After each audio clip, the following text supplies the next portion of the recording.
जय बोलिए महावीर भगवान की जय। जय बोलिए अनंतानंत सिद्ध परमेष्ठी भगवानों की जय। जय बोलिए आचार्य भगवंत श्री उमा स्वामी जी महाराज की जय। जय बोलिए युग के प्रथमाचार्य श्री चारित्र चक्रवर्ती शांत सागर जी महाराज की जय। जय बोलिए आचार्य भगवान गुरुदेव श्री विमल सागर जी महाराज की जय। जय बोलिए आचार्य भगवान श्वेत विचाचार्य श्री विद्यानंद जी महाराज की जय। सभी को जय जिनेन्द्र, जय दुजड़ंदो। हम सभी लोग तत्वार सूत्र की कक्षाएं कर रहे हैं। 118 कक्षाएं अब तक आपकी पूरी हो चुकी हैं। 119 नंबर की कक्षा आज आपके सामने प्रारंभ होने जा रही है। अष्टम अध्याय का वर्णन यहाँ पर चल रहा है। अष्टम अध्याय में नाम कर्म के जो 42 प्रकृति हैं उनको हम देख रहे हैं। 11वें नंबर के सूत्र में इन नाम कर्म के बारे में चर्चा की गई है। इस सूत्र की चर्चा को आगे बढ़ाएंगे। जो 42 प्रकृतियां दी हैं उसमें प्रत्येक का क्या क्या मतलब है वो आज की कक्षा में हम सभी लोग समझेंगे। आज की कक्षा प्रारंभ करने से पहले प्रतिदिन की भांति हम सभी लोग मंगलाचरण करेंगे और फिर जो 11 सूत्र हमने किए हैं इस अध्याय के उनका वाचन करेंगे। सभी लोग हाथ जोड़ लीजिए और साथ साथ मिलकर के दोहराएंगे। मोक्ष मार्गस्य नेतारं वेतारं कर्म भूव्रतां ज्ञातारं विश्वतत्त्वानां वन्दे तद्गुणलब्धये वन्दे तद्गुणलब्धये वन्दे तद्गुणलब्धये। जय बोलिए तत्वार सूत्र प्रणेता आचार्य भगवान श्री उमा स्वामी जी महाराज की जय।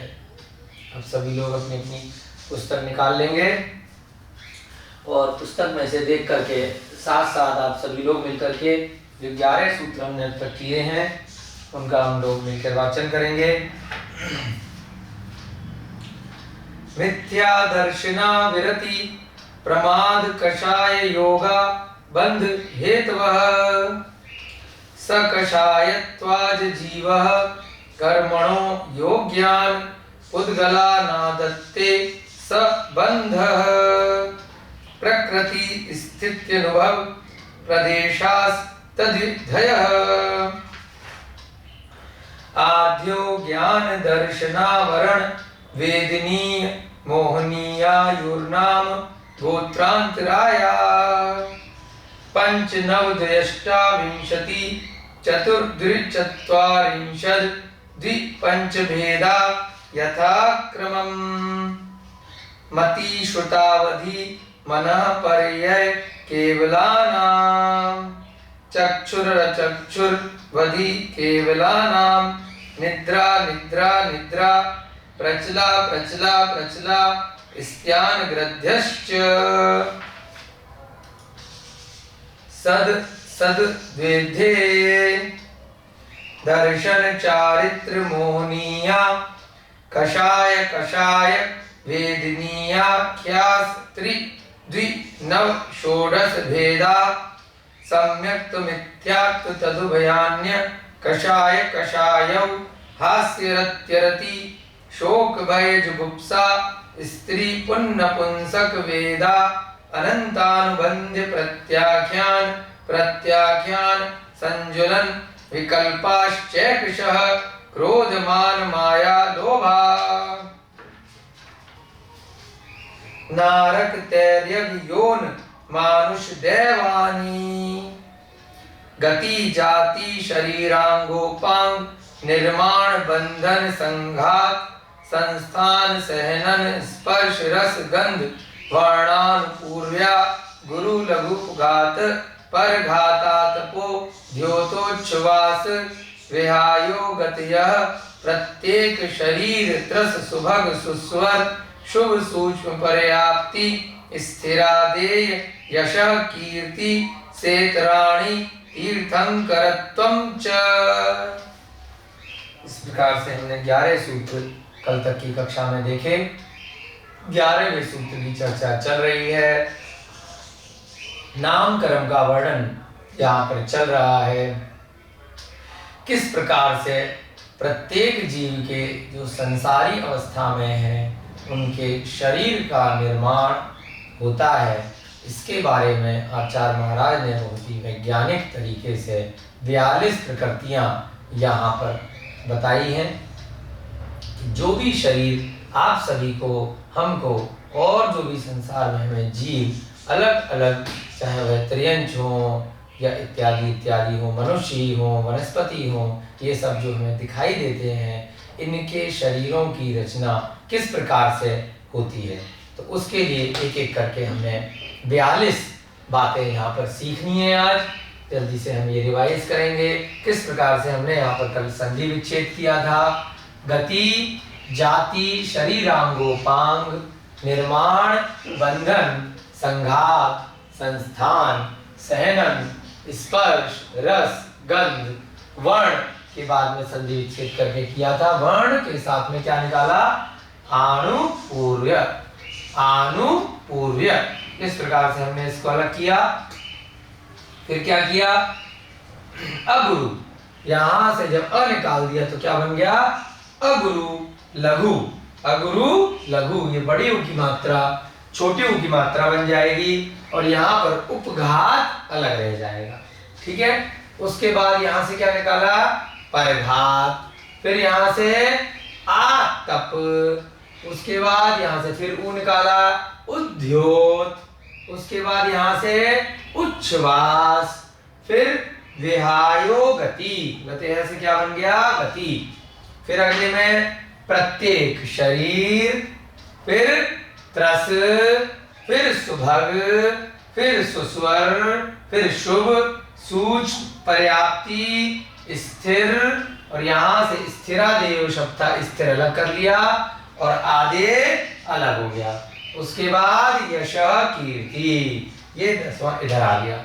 सेतराणी का तात्पर्य आपको बताया था, विपरीत, यानी कि इन 10 के विपरीत और होते हैं। ये हमने 21 अलग गिने थे। ये 10 और 10 इसके विपरीत, ये मिलाकर के कितने हो गए? ये 10 और 10 20 हो गए। तो 20 और 21 कितने हुए?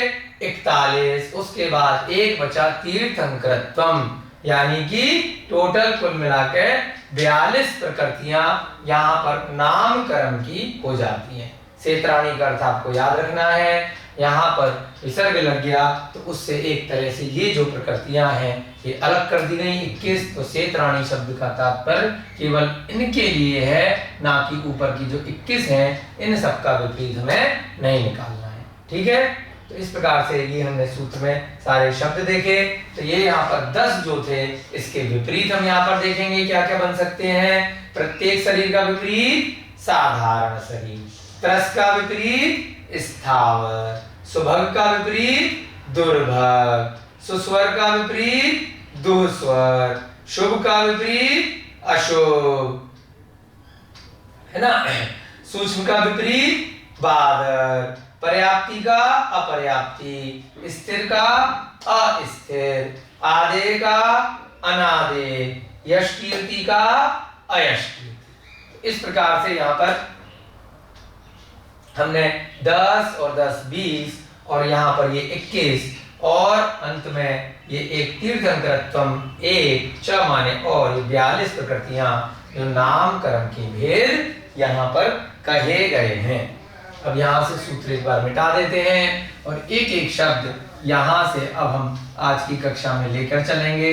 उनका भावार्थ देखेंगे कि गति क्या होती है, जाति क्या होती है, शरीर का क्या तात्पर्य है, अंगोपांग का क्या तात्पर्य है। मुख्य रूप से ये जितने भी इसमें 42 की 42 प्रकृतियां हैं, इनसे शरीर इत्यादि का निर्माण अगले भवों में मिलता है। वर्तमान के भवों में जो भी हमें शरीर मिले वह सभी हमने पिछले भवों में जैसे कर्म किए होंगे उसके हिसाब से अब मिल चुके। अब उसमें आप परिवर्तन नहीं कर सकते।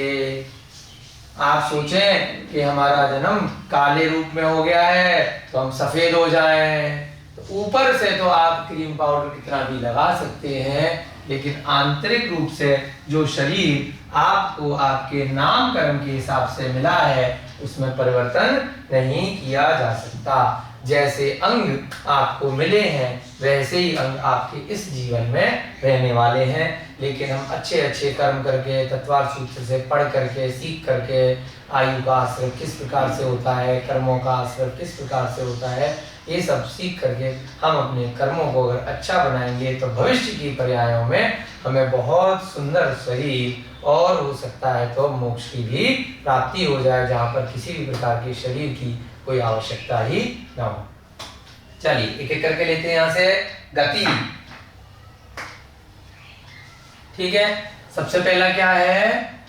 गति। पहले हम 21 इनको लेंगे, उसके बाद एक एक करके साथ साथ ये लेते हुए चलेंगे। जब 21 पूरे हो जाएंगे अपने, है ना, तो कैसे लेंगे हम? एक ये लेंगे, फिर एक ये, यानी 22, 23, 24, 25 इस प्रकार से ऐसे लेते जाएंगे तो आपको बहुत अच्छे से समझ में आ जाएगा। गति आप बचपन से पढ़ते हुए आ रहे हैं, प्रारंभ के शुरू के अध्यायों में कई बार आया है। गति कितने प्रकार की होती है? बाल बोध पढ़ने वाले सभी बच्चों को भी ये जानकारी होती है। गति 4 प्रकार की होती है। कौन कौन सी? नरक, त्रियंच, मनुष्य और देवगति। तो ये गति भी नाम कर्म के प्रकार ही होती हैं। पिछले भवों में हमने जैसे कर्म किए उसके हिसाब से हमें नरक गति मिल सकती है, त्रियंच गति मिल सकती है, मनुष्य या फिर देवगति प्राप्त होती है। जिस नाम कर्म के उदय से जीव को दूसरा भव प्राप्त होता है उसे गति कहते हैं। जिस नाम कर्म के उदय से किसी भी जीव को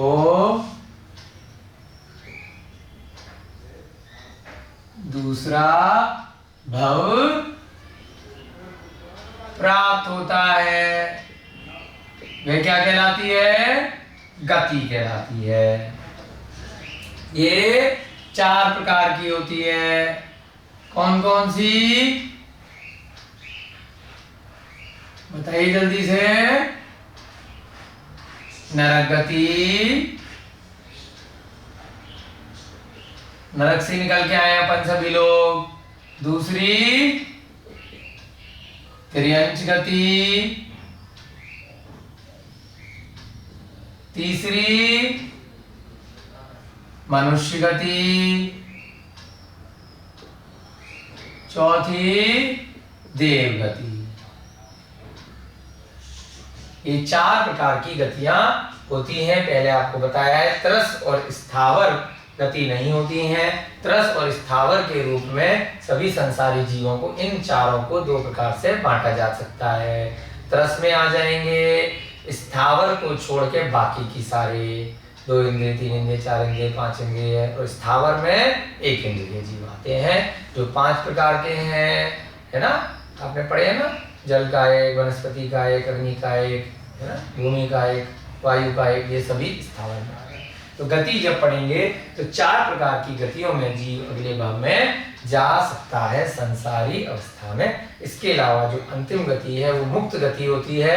वो संसारी के अलावा जो सिद्ध भगवान हम सभी लोग अगर बनना चाहते हैं तो कौन सी गति में जाना चाहते हैं? मुक्त गति। ठीक है। उसके बाद दूसरा जाति। अभी जाति क्या होता है? एक जाति होती है कास्ट। कौन सी कास्ट मिलेगी? ये उस कास्ट की बात नहीं कर रहे, क्योंकि गोत्र कर्म अलग से आ चुका है। गोत्र कर्म जब आएगा तो उसमें क्या है, उच्च और नीच गोत्र, वो भी आपको पिछले भवों के हिसाब से अगले भव में मिलता है। निम्न गोत्र में जीव जाएगा या उच्च गोत्र में आएगा। यहाँ जो नाम कर्म के अंदर जाति का तात्पर्य है तो कौन सी जाति में जीव जाएगा, एक संपूर्ण रूप से जब सारी की सारी गतियों को मिला के देखा जाता है तो जाति का तात्पर्य होता है एक इंद्रिय, दो इंद्रिय, तीन इंद्रिय, चार इंद्रिय या पांच इंद्रिय। इन पांच प्रकार की जो इंद्रियां हैं उनमें जीव जाता है, उसको जाति कहा जाता है। जिस नाम कर्म के उदय से जीव को 1 से 5 इंद्रिय जाति में जन्म मिलता है। यहां पर जाति का तात्पर्य कास्ट से नहीं है। जिस नाम कर्म के उदय से जीव को 1 इंद्रिय जाति से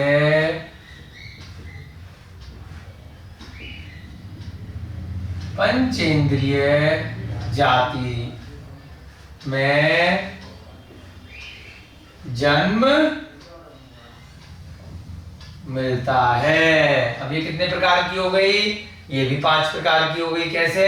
1 2 3 4 5 इंद्रिय के हिसाब से ये 5 प्रकार की हो गई। ये 5 प्रकार की होती है।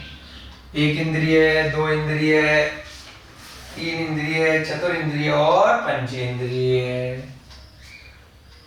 1 इंद्रिय, दूसरा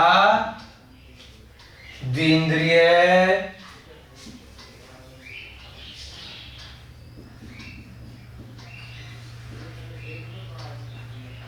तीसरा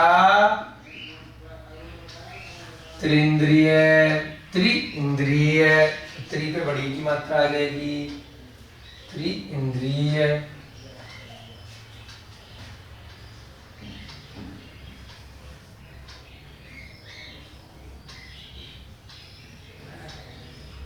फिर चौथा चतुरिंद्रिय, फिर पांचवा पंचेंद्रिय। इस प्रकार से अलग अलग इंद्रियों में जब जीव जाता है अपने पिछले भवों के नाम कर्म के जो उसने बंद किए थे, तो जब उसका उदय आएगा तो उसे इन इंद्रियों में से किसी न किसी इंद्रिय की पर्याय मिलेगी। तीसरा क्या है यहां पर? शरीर।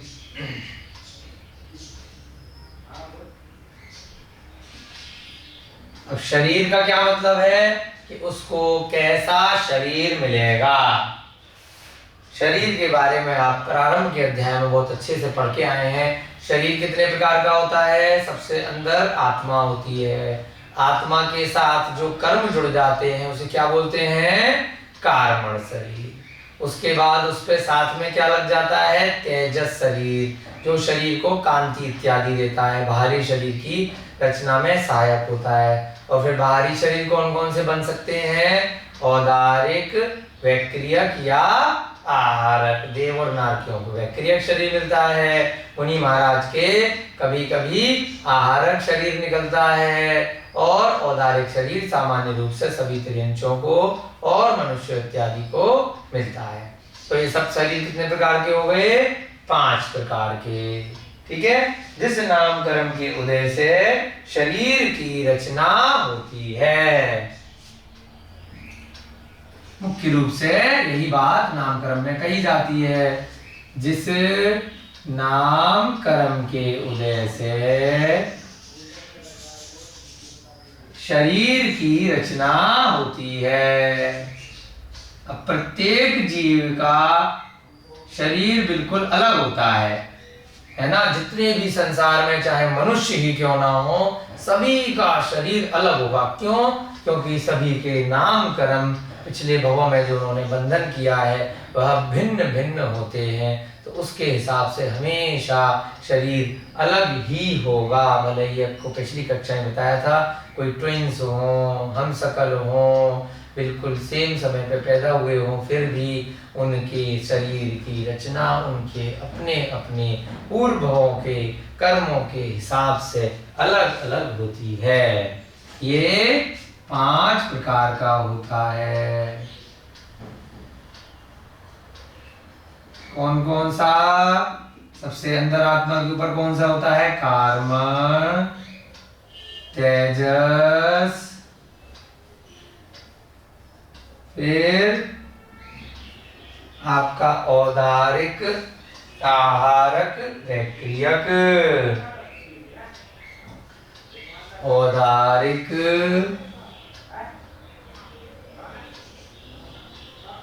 और वैक्रियक,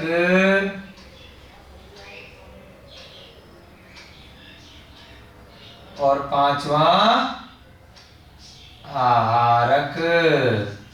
इस प्रकार से ये 5 प्रकार के शरीर आपने पहले भी कई बार अध्ययन कर रखे हैं, है ना? एक बार देख लीजिए, कार्बन, तेजस, औदारिक, वैक्रियक और आहारक। तो इस प्रकार से ये तीसरा शरीर के बारे में चर्चा हो गई। अब कौन सी करने जा रहे हैं हम? अगला अंगोपांग। ठीक है, अब अंगोपांग क्या होता है?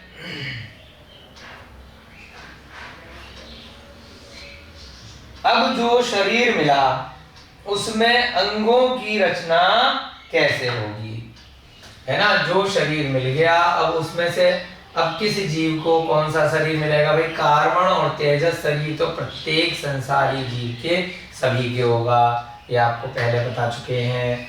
औदारिक या वैक्रियक में से एक होगा। आहारक शरीर कभी कभी मुनिराज के विशेष ध्यान की अवस्था में निकलेगा। अब ये 2 शरीर तो सबके हैं, तो ये अंग तो नहीं होते। कार्बन शरीर बहुत सूक्ष्म होता है, दिखाई नहीं देता, आत्मा के साथ एकम एक हो जाता है। ऐसे ही तेजस शरीर भी दिखाई नहीं देता, तो दिखाई कौन से देते हैं? औदारिक, वैक्रियक और आहारक। तो जो अंगों की रचना होती है, अंगोपांग का मतलब जो शरीर मिल गया, अब उसमें अंगों की रचना किस प्रकार से होगी? चींटी है तो उसके अंग कैसे होंगे? मच्छर है तो उसके अंग कैसे होंगे? मनुष्य है तो उसके अंग कैसे होंगे? एक इंद्रिय जीव है तो उसके अंग, वनस्पति है तो उसके अंग कैसे होंगे? इसी प्रकार से देव है तो कैसे अंग होंगे? नारकी है तो उसके अंग किस प्रकार से होंगे? तो अंगोपांग में जिससे शरीर के अंगों की रचना होती है ना? जो शरीर मिला उसके अनुरूप अंगों की रचना कैसे होती है? तो औदारिक, वैक्रियक और आहारक में ही अंगों की रचना हो सकती है, कार्बन और तेजस के अनुसार। यहां से मिटा देते हैं, ये आपने लिख तो लिए ही है, वहीं से आपकी कॉपी में से आप इसको देखिएगा। ठीक है, अंगोपांग। अगला क्या है?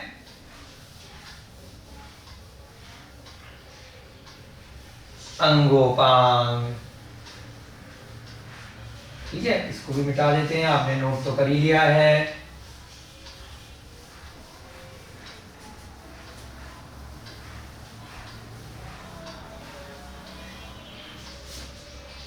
चलिए, अंगोपांग का तात्पर्य जो शरीर मिला है उसके अनुरूप अंगों की रचना होती है। चौथा कौन सा है? अंगोपांग।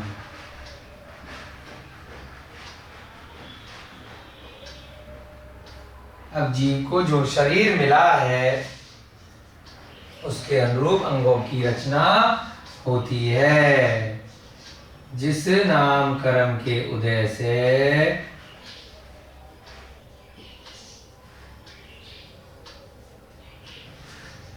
जीव को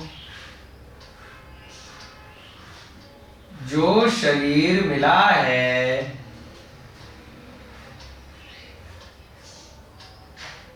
उसके अनुरूप, अब हाथी है तो उसके अनुरूप उसको शरीर अंगों की रचना होगी। मनुष्य है तो 2 हाथ 2 पैर, कोई कुत्ता है तो 4 पैर, वही उसके हाथ है। बंदर है तो उस प्रकार से, है ना? कोई पक्षी है तो उसको उस प्रकार से उड़ने वाले पंख इत्यादि मिलेंगे। तो ये सब किस कारण से होते हैं? अंगोपांग। इसी अंगोपांग नामकरण के कारण से है। उसके अनुरूप अंगों की रचना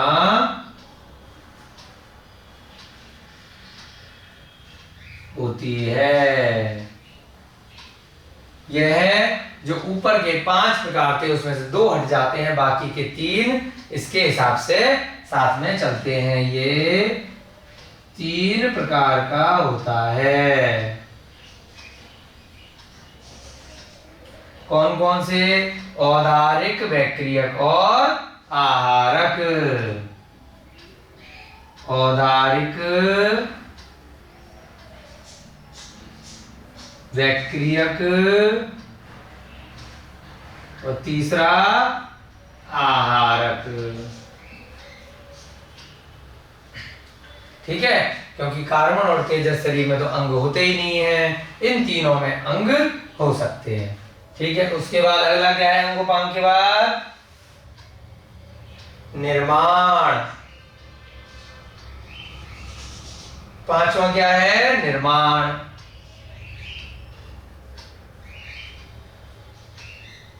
अब उनका निर्माण किस प्रकार से होता है? जिस नामकरण के उदय से अंगों का यथा स्थान निर्माण होता है। निर्माण बोलते हैं किसी चीज की बनाना, मैन्युफैक्चरिंग, है ना, निर्माण करना।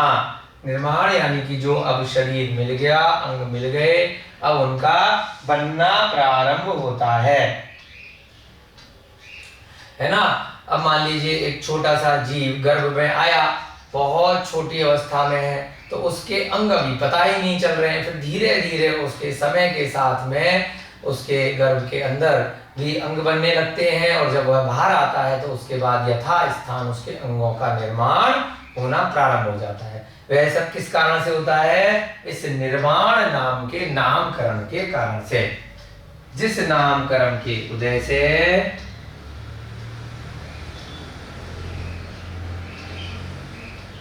अब हाथ है तो हाथी की जगह आएगा, मुंह है तो मुंह की जगह आंख है तो आंख की जगह कान है तो कान की जगह, सब किस कारण से?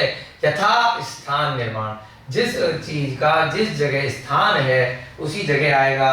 अब किसी जीव के मान लीजिए पूंछ वाला जीव है तो पूंछ कहाँ से आएगी? आगे से आएगी या पीछे से आएगी? वो सारी चीजें यथा स्थान निर्माण नामकरण के हिसाब से होती हैं। जिस नामकरण के उदय से अंगों का यथा स्थान निर्माण प्रारंभ हो जाता है। उदय से अंगों का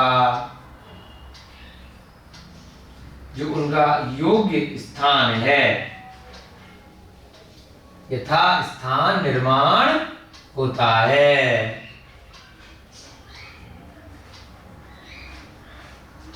बहुत ही डीप में आपको आचार्य महाराज ने यहाँ पर तत्वार सूत्र की एक एक बातें सिखाई हैं। चलिए छठा देखते हैं। सॉरी, बंधन। यहां से मिटा देते हैं, फिर एक एक करके जब ये 21 हो जाएंगे फिर इनको एक एक करके लेंगे। आपने नोट तो अच्छे से कर ही लिए होंगे, वहां से आप इसको देख सकते हैं।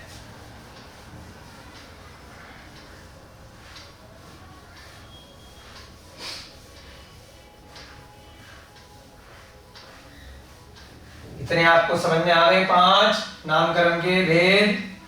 पहला गति, दूसरा जाति, तीसरा शरीर, चौथा अंगोपांग, 5वां निर्माण। अब शरीर का यथास्थान निर्माण हो गया। अब क्या होने वाला है निर्माण के बाद? बंधन। छठा क्या है? अब जो अंग हैं वो आपस में सब बंधे हुए हैं। 5 शरीर के पुद्गल परमाणु बंधे रहते हैं। ये जो 5 शरीर हैं, भाई कार्बन के साथ तेजस बना हुआ है आत्मा से। उसके बाद औदारिक अगर है तो औदारिक, अगर औदारिक नहीं है, किसी का देव है तो कार्बन तेजस के ऊपर वैक्रियक, और कभी कभी अगर आहारक निकला तो आहारक शरीर के भी परमाणु आपस में बंधे रहते हैं। वो किस कारण से बंधे रहते हैं? ये बंधन वाले नामकरण के उदय से। जिस नामकरण के उदय से अब हमारे शरीर में आत्मा है, अंदर कार्बन शरीर भी है, बाहर ये औदारिक शरीर है। वो किस कारण से है? कि शरीर आत्मा को छोड़ करके नहीं जा रहा। ना तेजस शरीर को छोड़ के जा रहा, ना कार्मण शरीर को छोड़ के जा रहा। ये सब चिपके किस कारण से हैं? इस बंधन नामकरण के उदय से। जैसे ही ये बंधन वाला नामकरण अपनी समय सीमा को पूरी करेगा, आत्मा कहीं और चली जाएगी अगले भव में, और शरीर जो औदारिक इत्यादि मिला है वो यहीं रह जाएगा। तो उसकी जो समय सीमा है बंधन नामकरण की समाप्त हो जाएगी। तब ये ऐसा होगा जब तक वह बचा हुआ है आयु कर्म के कारण से, तो क्या है, वो सब बंधे हुए हैं। तो ये सब किस में आएगा? जिस नाम कर्म के उदय से पांचों शरीर के पुद्गल बंधे रहते हैं।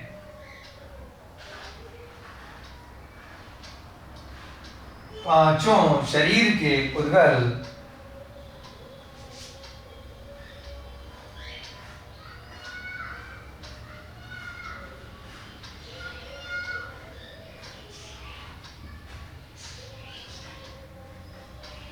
उद्गल अणु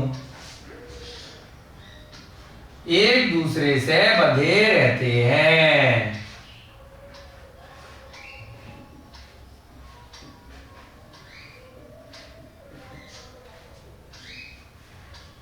है ना? किस लिए बंधे रहते हैं? ये जो अंगोपांग थे, ये सारे की सारे जो 3 प्रकार के थे, ये सारे आपस में बंधे हुए हैं। और ये पांचों प्रकार के जो शरीर हैं, यहाँ पे अंगों पे आप बिंदी लगा लीजिए। जिस नाम कर्म के उदय से पांचों शरीर के पुद्गल अणु एक दूसरे से बंधे रहते हैं, वह कौन सा नामकरण कहलाता है?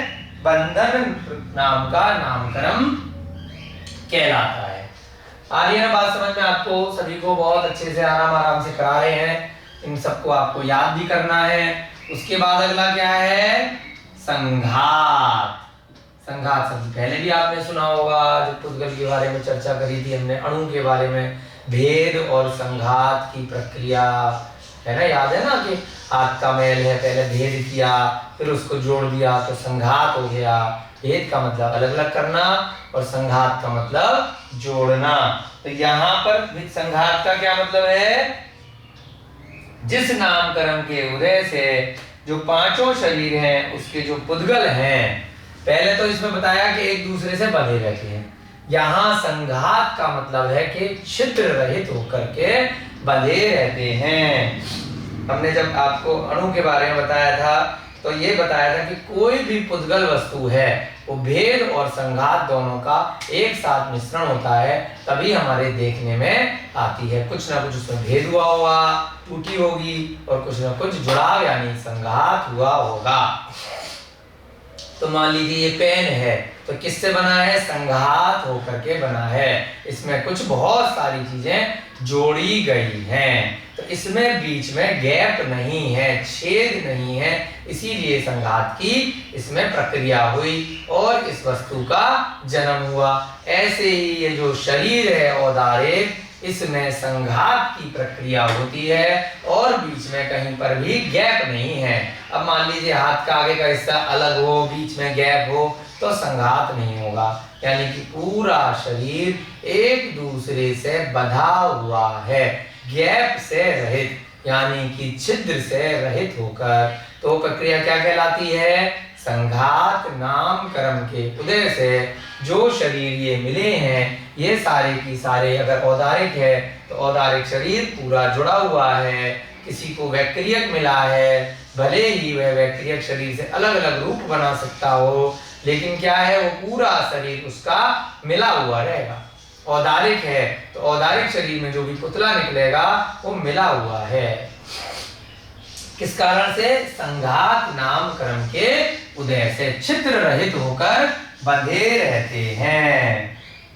पांचों शरीर के पुद्गल जिस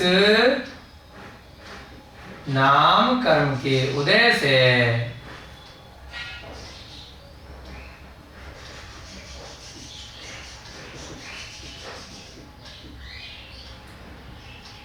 अब कार्मण शरीर अंदर ही रहेगा। कार्मण शरीर ये नहीं है कि निकल के उसमें से कोई अणु बाहर जा रहा है। तेजस शरीर अंदर ही रहेगा, है ना? छिद्र रहित होकर के वह सारे की सारे कर्म और तेजस, ये सभी तेजस से तेजस मिला रहेगा, कार्मण से कार्मण मिला रहेगा औदारिक से औदारिक मिला रहेगा, वैक्रियक से वैक्रियक और आहारक से आहारक, उनके बीच में कोई भी छिद्र नहीं होगा। पांचों शरीर के पुद्गल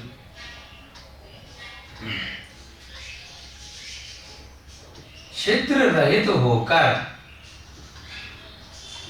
मिले रहते हैं या बंधे रहते हैं, उसको क्या बोलते हैं? संघात नामकरण। अगला क्या है? संस्थान। ये शब्द भी पहले आपने कई बार हो सकता है सुना हो। संस्थान का क्या मतलब होता है? अब फाइनली ये जो शरीर है इसकी रचना इस संस्थान नामकरण से होती है।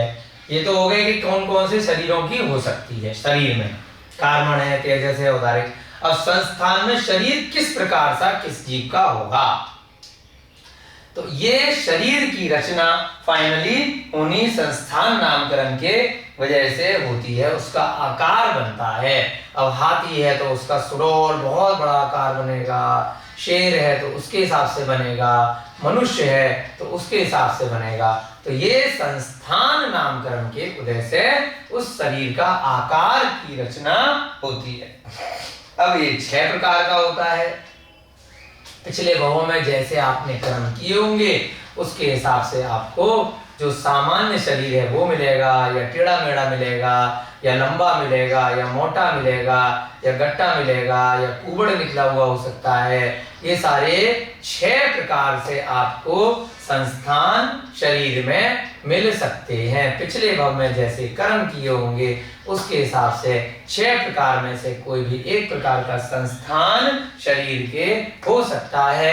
अब ये 6 प्रकार के संस्थान हम देखेंगे। फिर आपको अगर कोई भी जीव ऐसे संस्थानों के दिखाई देते हैं तो आप समझ सकते हैं कि कुछ ना कुछ उन्होंने पिछले भाव में अपने संस्थान नामकरण का जो बंद किया होगा उसमें कुछ पाप या अत्यधिक पुण्य किया गया होगा। तो बहुत अच्छा शरीर मिला है अगर पुण्य किया है अच्छा, अगर बुरा किया है तो बुरा शरीर मिलेगा।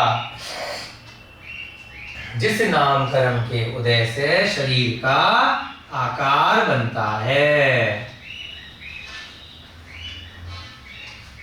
जिस नाम कर्म के उदय से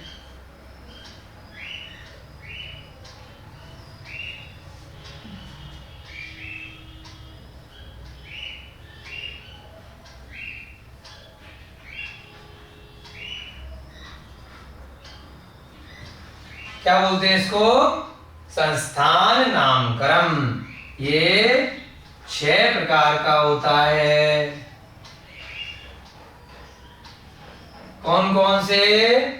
सबसे पहला सम चतुर संस्थान, यानी कि सब कुछ बिल्कुल बैलेंस है। जैसे जो भगवान होते हैं तीर्थंकर इत्यादि वो सभी सम चतुर संस्थान वाले होते हैं। जब हम किसी भगवान की प्रतिमा आदि का निर्माण करते हैं मंदिर जी इत्यादि में तो यही सम चतुर संस्थान पर विशेष ध्यान दिया जाता है कि सब चीज बिल्कुल सुडौल हो, यथा स्थान हो। समचतुर संस्थान यानी कि सामान्य सुडौल शरीर। दूसरा न्यग्रोथ परिमंडल संस्थान। ये 6 संस्थान अभी हम लिखेंगे, इनके बारे में पहले आपको बता देते हैं नाम ले लेके, फिर सारे के सारे हम 6 की 6 वर्णन लिखवाएंगे। दूसरा होता है न्यग्रोथ परिमंडल। इसमें क्या होता है कि नीचे से शरीर पतला और ऊपर मोटा। कैसा? नीचे से तो पतला है और ऊपर मोटा है, इस प्रकार से बन जाता है शरीर। देखा होगा ना बहुत सारे लोगों के पैर पतले हैं, ऊपर बहुत मोटे हैं, तो वह सब क्या है? न्यग्रोथ मंडल संस्थान के कारण। तीसरा क्या है? स्वाति संस्थान। इसमें क्या होगा? ऊपर से पतला है, नीचे पैर बहुत मोटे मोटे हैं, है ना, नीचे का हिस्सा मोटा है और ऊपर से पतले हैं, अजीब सी उनकी शक्ल हो रही है। चौथा क्या है? कुब्जक संस्थान। जब शरीर में पीछे से आपने देखा होगा किसी किसी के कुबड़ निकला रहता है, वो किस कारण से? इसी नामकरण के कारण। फिर है 5वां वामन संस्थान। कई लोग आपने देखे होंगे बौने पैदा हो जाते हैं, पूरा जीवन भर आयु कितनी भी हो जाए लेकिन नाटे गट्टे रहते हैं, बौने रहते हैं, तो उसे क्या बोलते हैं? वामन संस्थान। इस कारण से उनका शरीर बौना रहता है। अंत में छठा है हुंडक संस्थान। हुंडक संस्थान होता है जब शरीर बिल्कुल अस्त व्यस्त हो, कहीं से हाथ निकलना चाहिए, यहाँ से निकल गए, 2 हाथ, 4 पैर हो गए, 2 मुंह हो गए, 3 आंखें हो गई, है ना, कोई भी अंग अधिक निकल आया या होने की जगह कहीं पर अलग निकल आया है ना, मनुष्यों के अलग अलग प्रकार से उनके रूप बन जाना। तो कहीं कहीं क्या होता है ना कि विशेष व्यक्ति पैदा हो गया तो उससे कोई लोग बैर करने लगते हैं या उसको कोई अवतार मान लिया जाता है। ये सब अलग अलग मान्यताएं भले ही आप समाज में कर लें, लेकिन ये किस कारण से होती है? ऐसे शरीर की रचना उस जीव ने पिछले भवों में हुंडक संस्थान का बंद किया है, जिस कारण से इस भव में उसको अस्त व्यस्त शरीर मिल गया, यानी कि जो सामान्य सुडौल शरीर मिलना था उसके अतिरिक्त अधिक अंग मिल गए, ज्यादा अंग या कम अंग हुए, एक हाथ है ही नहीं जन्म से, है ना, पैर ही नहीं है। ये सब किस कारण से है? हुंडक संस्थान के कारण। शरीर सामान्य भी नहीं है और अंग अस्त व्यस्त हैं, यथा स्थान नहीं है। चलिए लिखते हैं कि करके 6 की 6। ये 6 प्रकार का होता है। पहला समचतुर संस्थान। पहला कौन सा है? समचतुर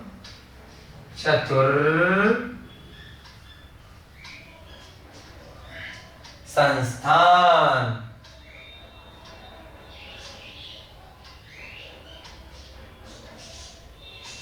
समचतुरस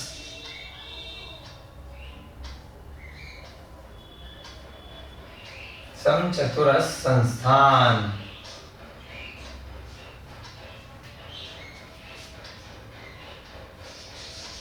समचतुरस साफे वीरा निकलेगा, समचतुरस संस्थान। तो क्या बन जाएगा ये?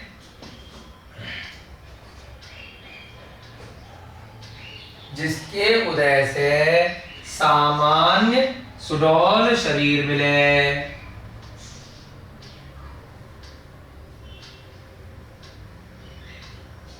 बिल्कुल सभी चीज यथास्थान है। जिसके उदय से सामान्य सुडौल शरीर मिले।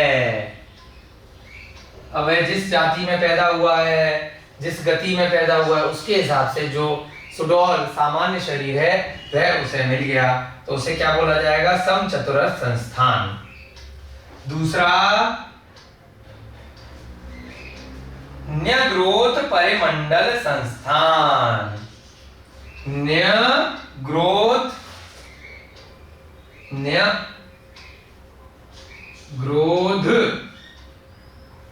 इन शब्दों का शास्त्रों में इसी प्रकार से प्रयोग किया गया है, इनको आपको इसी प्रकार से याद रखना है।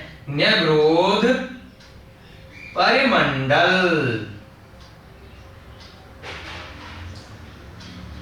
संस्थान। इसमें क्या बताया था अभी आपको कि शरीर नीचे से पतला और ऊपर मोटा होता है।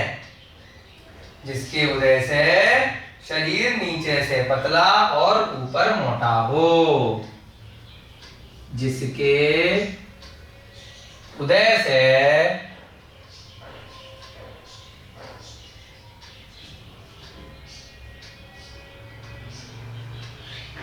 शरीर पैर पतले पतले हो, नीचे से पतला और ऊपर से मोटा हो।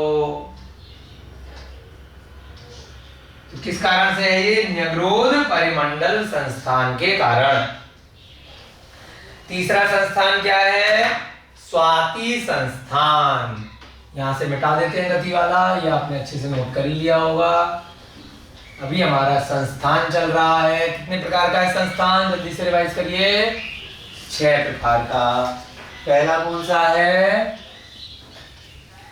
समचतुर संस्थान, यानी कि सामान्य सुडौल शरीर मिलता है।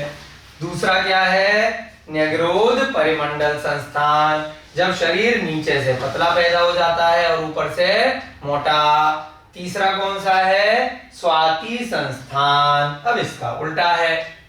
तीसरा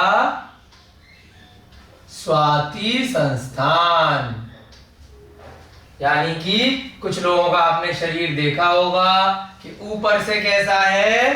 पतला है, और नीचे से मोटे मोटे पैर हैं, नीचे से बहुत भारी है। तो किस कारण से? पिछले भवों में उन्होंने ये स्वाति संस्थान का बंद किया है, नामकर्म के उदय से। जिस नामकर्म के उदय से शरीर ऊपर से पतला और नीचे से मोटा हो, जिस नामकर्म के उदय से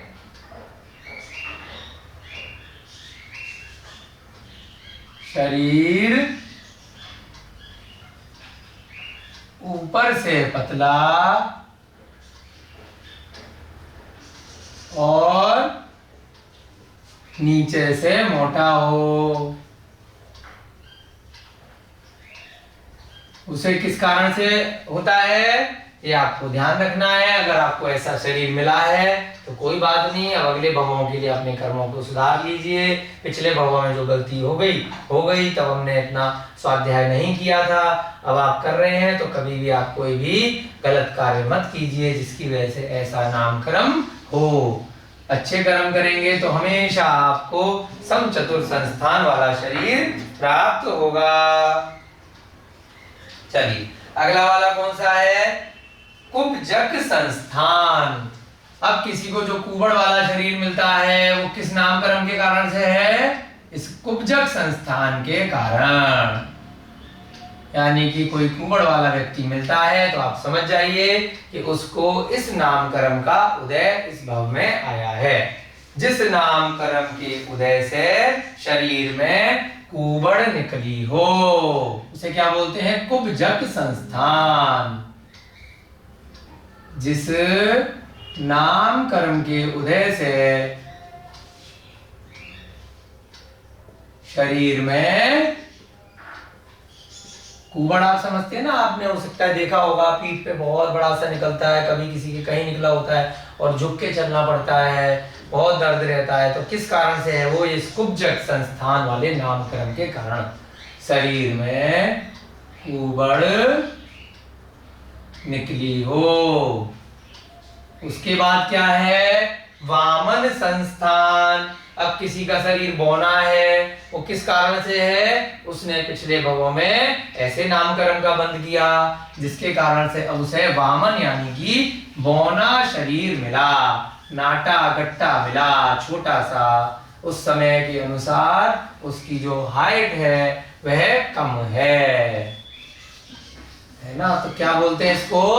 वामन संस्थान।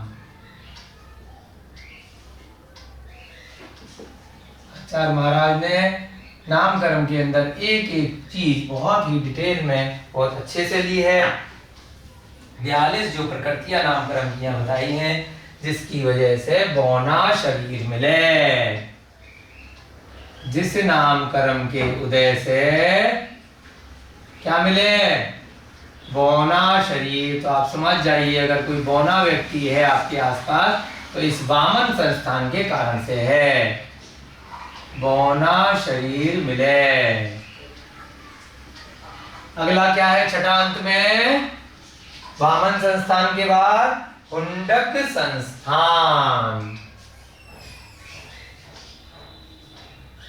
यानी कि जब सारे की सारे शरीर के अंग अस्त व्यस्त हों, हाथ होना कहीं चाहिए है कहीं से, 2 हाथ की जरूरत है 4 निकले हुए हों, 2 पैर की जरूरत है 3 है ना? जो अंग जितने जरूरत है उसके अलावा सामान्य के अतिरिक्त हों, जिसकी वजह से शरीर सामान्य न हो और शरीर के अंग अस्त व्यस्त इधर उधर हों।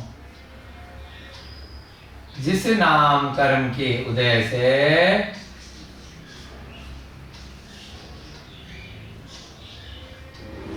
शरीर के अंग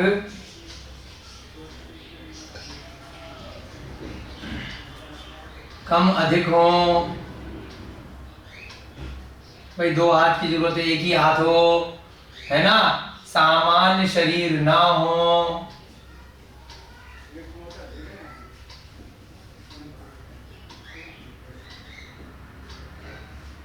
अंग अस्त व्यस्त हो, कहीं का कहीं पर है। ये सब किस कारण से है? हुंडक संस्थान के कारण। आगे आपको एक 6 प्रकार से समझ में संस्थान आ गया। इन्हीं 6 प्रकार से प्रत्येक शरीर की रचना प्रत्येक संसारी जीव की होती है। ठीक है। संस्थान के बाद क्या लिखा था? 21 प्रकृतियां जो शुरू की देख रहे हैं हम। सहनन, ये भी बहुत इंपॉर्टेंट है। सहनन कौन सा नंबर चल रहा है? 8वां हो गया। उसके बाद 9वां कौन सा है? सहनन। अब किसी का सहनन कैसा है? सहनन का तात्पर्य होता है हड्डियां। हड्डियों से शरीर में शक्ति आती है। सहनन का मतलब हड्डी। अब हड्डी किस प्रकार से शरीर की व्यक्ति के बन सकती है? तो जैसे यहाँ पर 6 प्रकार से संस्थान था, उसी प्रकार से यहाँ पे सहनन में 6 प्रकार से जीवों के हड्डियां बन सकती हैं। बहुत ही साइंटिफिक है सहनन भी, आपको इसको सीखना है। और आप लोग कहीं पर भी किसी डॉक्टर इत्यादि से भी पूछ सकते हैं कि किस प्रकार से हड्डियां शरीर में मनुष्यों की होती हैं। और इसी प्रकार से ये सारे गतियों की जीवों में 6 प्रकार से हड्डियां होती हैं। जिस नाम कर्म के उदय से हड्डियों का बंधन हो। सहनन अर्थात हड्डियां।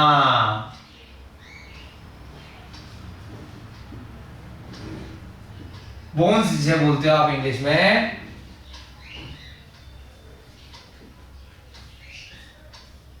जिस नाम कर्म के उदय से शरीर में हड्डियों का बंधन होता है। ड के नीचे ऐसे भी लिख सकते हैं इसको, ड के नीचे ड, है ना। हड्डियां जिस नाम कर्म के उदय से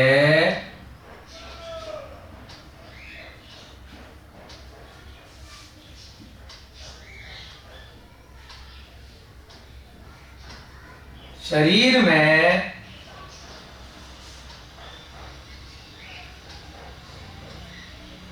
हड्डियों का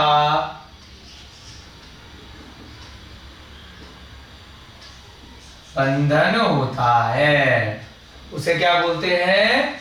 सहनन। अब ये भी 6 प्रकार से हो सकता है ना। ये 6 प्रकार का होता है। 6 के पहले हम नाम लिख लेते हैं, उसके बाद प्रत्येक में क्या क्या होता है वो हम समझेंगे। ये भी 6 प्रकार का होता है।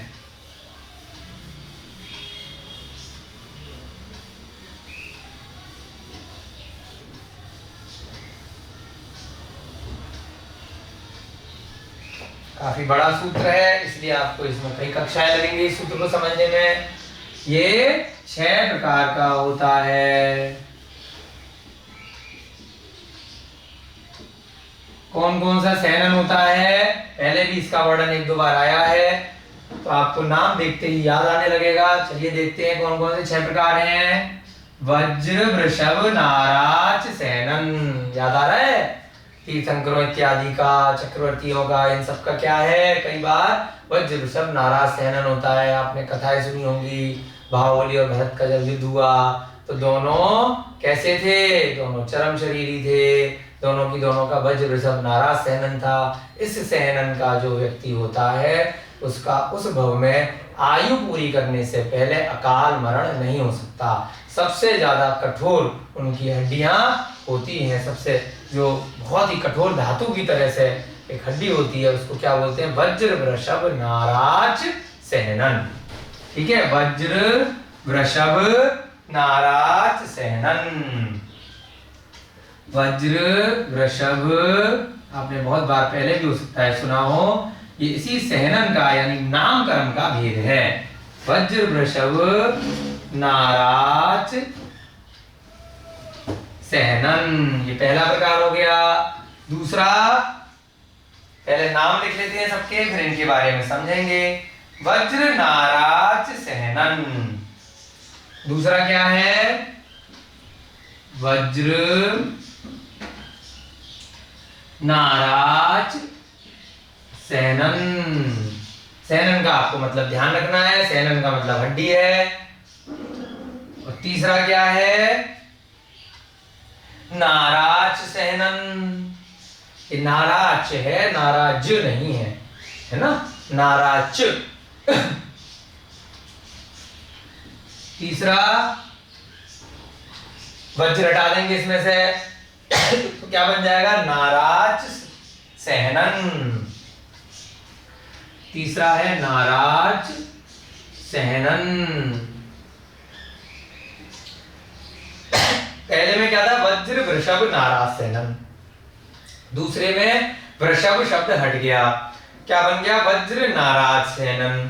तीसरे में वज्र शब्द भी हट गया, क्या रह गया? नाराज सहनन। फिर चौथा कौन सा है? यहां पे बिठा देते हैं बंधन वाला, आपने नोट कर लिया होगा, बंधन और संघात।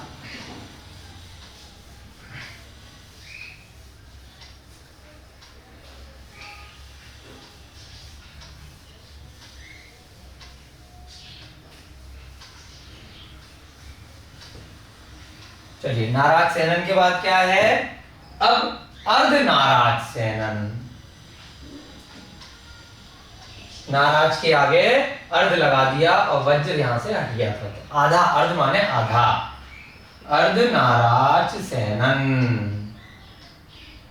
इसके बाद पांचवा क्या है? कीलक सहनन।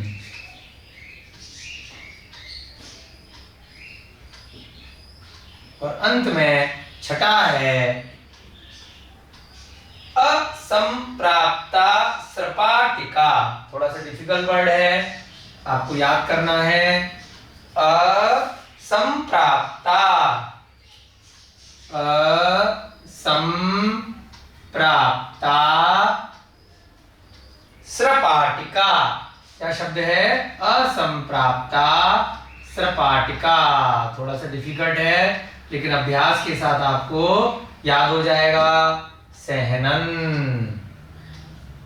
अब जैसे वज्र वृषभ नाराज भी एक नया वर्ड था, लेकिन आप पहले कई बार सुन चुके हैं, इसलिए आपको याद हो गया, है ना। तो ऐसे ही न्यग्रोध, परिमंडल, संस्थान, ये भी एक थोड़ा डिफिकल्ट वर्ड है। तो ये कुछ कुछ शब्द हैं, आप जब प्रतिदिन इन सूत्रों का अभ्यास करेंगे, रिवाइज करते रहेंगे, तो ये शब्द आपको स्मृति में बने रहेंगे। ठीक है, क्या है? अब ये 6 प्रकार से सहनन यहां पर आपको बताए गए हैं। वज्र वृषभ नाराज सहनन, वज्र नाराज सहनन, नाराज सहनन, अर्ध नाराज सहनन, कीलक सहनन और असंप्राप्ता सपाटिका सहनन। इन सहननों के बारे में चर्चा कल की कक्षा में करेंगे, क्योंकि आज आपकी कक्षा का समय हो रहा है। अच्छे से समझाएंगे एक एक सहनन को कि इसका क्या मतलब है, इसका क्या मतलब है, किस प्रकार से हड्डियों की रचना शरीर में होती है। थोड़ा डिटेल में इसको अच्छे से समझाएंगे। आज की कक्षा का आपका समय हो रहा है। अब तक के लिए इतना ही। जय बोलिए भगवान महावीर स्वामी की जय। जय बोलिए अनंत अनंत सिद्ध परमेष्ठी भगवानों की जय। जय बोलिए आचार्य भगवान श्री उमा स्वामी जी महाराज की जय। जय बोलिए आचार्य भगवान श्वेत पिच्छाचार्य श्री विद्यानंद जी महाराज की जय। जय बोलिए आचार्य भगवान श्री विमल सागर जी महाराज की जय। सभी को जय जिनेन्द्र, जय दू जुड़न दो।